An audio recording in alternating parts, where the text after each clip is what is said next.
വളരെ ഭക്തനായിരുന്നു. എത്യോപ്യ രാജ്ഞിയുടെ മന്ത്രിയായിരുന്ന ഒരു ഷണ്ടൻ. അദ്ദേഹം പതിവ് പോലെ എല്ലാ വർഷവും ജെറുസലേം ദേവാലയത്തിൽ ആരാധനയ്ക്കായി കടന്നു പോയിട്ട് പെരുന്നാളിന് പോയിട്ട് മടങ്ങി തേരിൽ പോകുമ്പോൾ തന്നെ അദ്ദേഹം വളരെ ഉത്സാഹത്തോടെ ബൈബിൾ വായിക്കുകയാണ്. അദ്ദേഹം വായിക്കുന്ന ഭാഗം യെശയ്യാവ് പുസ്തകത്തിലെ പ്രവചന ഭാഗമായിരുന്നു. എന്നാൽ അദ്ദേഹത്തിൻ്റെ ആ ഹൃദയത്തിൻ്റെ ആ ഭക്തിയും ആ ദൈവത്തോടുള്ള സ്നേഹവും കണ്ടിട്ട് ദൈവം ഒരു ദൂതനെ അയക്കുകയാണ് അദ്ദേഹത്തിന് സത്യം വെളിപ്പെടുത്തി കൊടുക്കുവാനായിട്ട്. ഒരു ദൈവദൂതൻ ഇറങ്ങി വന്ന് സുവിശേഷകനായ ഫിലിപ്പോസിനോട് പറയുന്നു, ഈ പറയുന്ന എത്യോപ്യക്കാരനായ മന്ത്രി സഞ്ചരിക്കുന്ന തേരിനോട് ചേർന്ന് നടക്കുവാൻ. ദൈവദൂതനാണ് പറയുന്നത്. അപ്പോൾ നിങ്ങളൊരു സത്യാന്വേഷിയാണെങ്കിൽ, നിങ്ങൾ ദൈവത്തെ സ്നേഹിക്കുന്ന ആളാണെങ്കിൽ, ദൈവമാണ് നിങ്ങളെ സത്യത്തിലേക്ക് വഴി നയിക്കാൻ ആഗ്രഹിക്കുന്നത്. സത്യമായ സുവിശേഷം, സ്വർഗത്തിൽ നിന്ന് ദൈവം അരുളി ചെയ്ത സത്യസുവിശേഷം എന്താണെന്ന് സത്യം നിങ്ങളെ അറിയിച്ച് സത്യം നിങ്ങളെ സ്വതന്ത്രരാക്കുവാൻ ദൈവം ആഗ്രഹിക്കുന്നു. സത്യാന്വേഷിയുടെ കാര്യമാണ് ഈ പറയുന്നത്. അതല്ലാതെ സത്യം എന്തായാലും എനിക്ക് വിഷയമല്ല, എനിക്ക് പള്ളിയിലെ അടക്ക് വരെയുള്ള കാര്യങ്ങളെ വിഷയമുള്ളൂ എന്ന് വിചാരിക്കുന്നവർക്ക് ഒരു സത്യവും അവർക്ക് വിഷയമല്ല. എന്നാൽ സത്യം അന്വേഷിക്കുന്ന ദൈവത്തെ പ്രസാദിപ്പിക്കണമെന്നും സ്വർഗരാജ്യത്തിൽ പോകണമെന്നും ആഗ്രഹിക്കുന്ന ഒരാളാണെങ്കിൽ അങ്ങനെയുള്ളവർക്ക് വേണ്ടി ദൈവദൂതൻ ഫിലിപ്പോസ് എന്ന സുവിശേഷകനെ അയക്കുന്നു. ആ ഫിലിപ്പോസ് അദ്ദേഹത്തോട് താൻ വായിച്ച ഭാഗത്തെക്കുറിച്ച്, ആരെക്കുറിച്ചാണ് ഇത് എഴുതിയിരിക്കുന്നതെന്ന് ഷണ്ടൻ ചോദിക്കുമ്പോൾ ഫിലിപ്പോസ് അത് യേശുക്രിസ്തുവിനെ കുറിച്ചാണെന്നും നമ്മുടെ പാപപരിഹാരത്തിനായി യേശു ഒരു ലോകത്തിൻ്റെ പാപം ചുമന്നൊഴിക്കുന്ന ദൈവത്തിൻ്റെ കുഞ്ഞാടായി കാൽവരി കുരിശിൽ മരിക്കുന്നതിനെക്കുറിച്ചുള്ള പ്രവചനമാണെന്നും ആ യേശുവിൽ വിശ്വസിക്കുന്നവൻ രക്ഷ പ്രാപിക്കുമെന്നുള്ള സുവിശേഷങ്ങൾ അദ്ദേഹത്തോട് പറയും. അങ്ങനെ രക്ഷ പ്രാപിക്കുന്നതിൻ്റെ ഭാഗമായി വിശ്വസിക്കുന്നവൻ സ്നാനമേറ്റ ക്രിസ്തുവിനോട് ചേരണമെന്നുള്ള ഭാഗങ്ങൾ പറഞ്ഞു.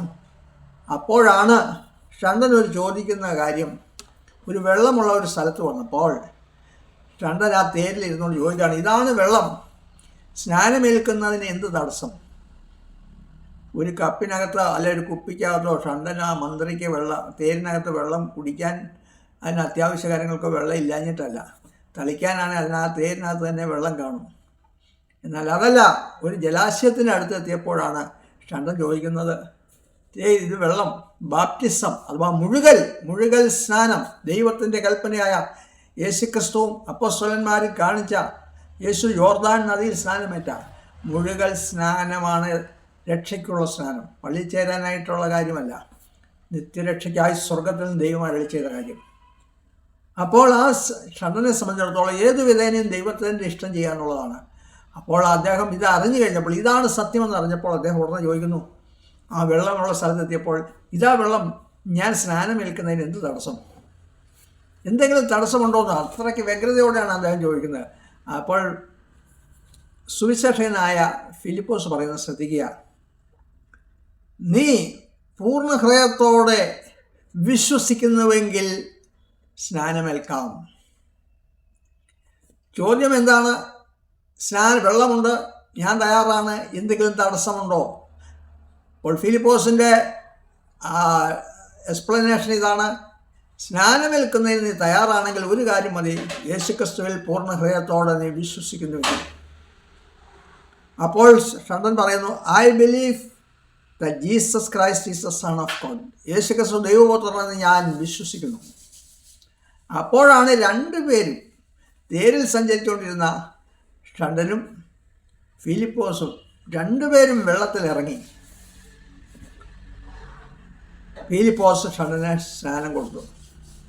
അപ്പോൾ യേശുക്രിസ്തു മർക്കോസ് 16:14 പറയുന്നു, നിങ്ങൾ ലോകമെമ്പാടും പോയി സകല സൃഷ്ടികളോടും സുവിശേഷം പ്രസംഗിക്കുകയും വിശ്വസിച്ച് സ്നാനം സ്വീകരിക്കുന്നവൻ രക്ഷിക്കപ്പെടും.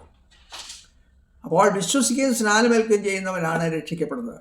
ഇവിടെ ഫിലിപ്പോസ് പറയുന്നു, നീ പൂർണ്ണ ഹൃദയത്തോടെ വിശ്വസിക്കുന്നെങ്കിൽ നിനക്ക് സ്നാനമേൽക്കാം. വിശ്വസിക്കുന്നവന്, മാനസാന്തരം യേശുക്രിസ്തുവിൽ വിശ്വസിച്ച് രക്ഷയ്ക്കായിട്ട് ആഗ്രഹിക്കുന്നവന്, അവന് ദൈവകോപത്തിൽ നിന്ന് രക്ഷപ്പെടാനുള്ളതാണ് യഥാർത്ഥ സ്വർഗത്തിൽ നിന്ന് അരുളി ചെയ്ത സ്നാനം. അപ്പോൾ രണ്ടുപേരും വെള്ളത്തിൽ രണ്ടുപേരും ഇറങ്ങുന്നതിനാണ് ബാപ്റ്റിസം എന്ന് പറഞ്ഞാൽ മുഴുകലാണ്, വെള്ളത്തിൽ മുഴുകലാണ്. യേശുവിനോട് കൂടെ മരിച്ചടക്കപ്പെടുന്നതാണ്, തളിക്കുന്നതല്ല. ഒന്നും അറിയാത്ത ഒരു കുഞ്ഞിൻ്റെ മേൽ വെള്ളം തളിച്ചിട്ട് അത് ബാപ്റ്റിസമാണെന്ന് പറയുന്ന വഞ്ചനയ്ക്ക് നിങ്ങൾ ഇരയാകും. നിങ്ങൾ പള്ളിയിൽ ചേരാനാണ് അത് മതി. ആത്മാവിൻ്റെ കാര്യത്തിൽ നിങ്ങൾക്ക് വിഷയമല്ലെങ്കിൽ, ദൈവത്തിൽ നിങ്ങൾക്ക് വിശ്വാസമില്ല, അല്ലെ ആത്മാവ് എങ്ങോട്ട് പോയാലും കുഴപ്പമില്ലെന്നാണ് അത് മതി. പക്ഷേ ക്രിസ്തു പറഞ്ഞ കൽപ്പന, രക്ഷ പ്രാപിക്കുവാനുള്ള സ്നാനം, മാനസാന്തര സ്നാനം, യേശുവിൽ വിശ്വസിച്ചുള്ള നിത്യരക്ഷയ്ക്ക് വേണ്ടി ഉള്ള സ്നാനം ഇതാണ്.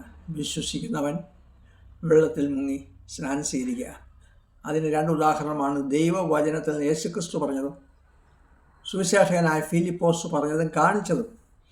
ദൈവവചനത്തിൽ നിന്ന് ഞാൻ കാണിച്ചത്. ഇത് കൂടാതെ അനേക ഉദാഹരണങ്ങളുണ്ട്. അപ്പോസ്തല പ്രവൃത്തി 2 പത്രോസിയായുടെ പ്രസംഗത്തിൽ വിശ്വസിച്ചവർ 3000 പേർ വെള്ളത്തിൽ മുങ്ങി സ്നാനമേറ്റത്. വേറെയും അനേക ഉദാഹരണങ്ങളുണ്ട്. അപ്പോൾ ഇതാണ് സ്നാനം. ഇതാണ് ക്രിസ്തു രക്ഷയ്ക്കായിട്ടുള്ള സ്നാനം. ഏതെങ്കിലും പള്ളി ചേരാനല്ല. പാപമോചനം പ്രാപിച്ച നിത്യരക്ഷ, ദൈവത്തിൻ്റെ സൗജന്യ പാപമോചനവും രക്ഷയും പ്രാപിക്കാനുള്ള സ്നാനം. നിങ്ങളിത് ആഗ്രഹിക്കുന്ന ആളാണെങ്കിൽ ഇതറിഞ്ഞ് സത്യം അറിയും, ഈ സത്യം അനുസരിക്കുകയും ചെയ്താൽ നിങ്ങൾ രക്ഷ പ്രാപിക്കും.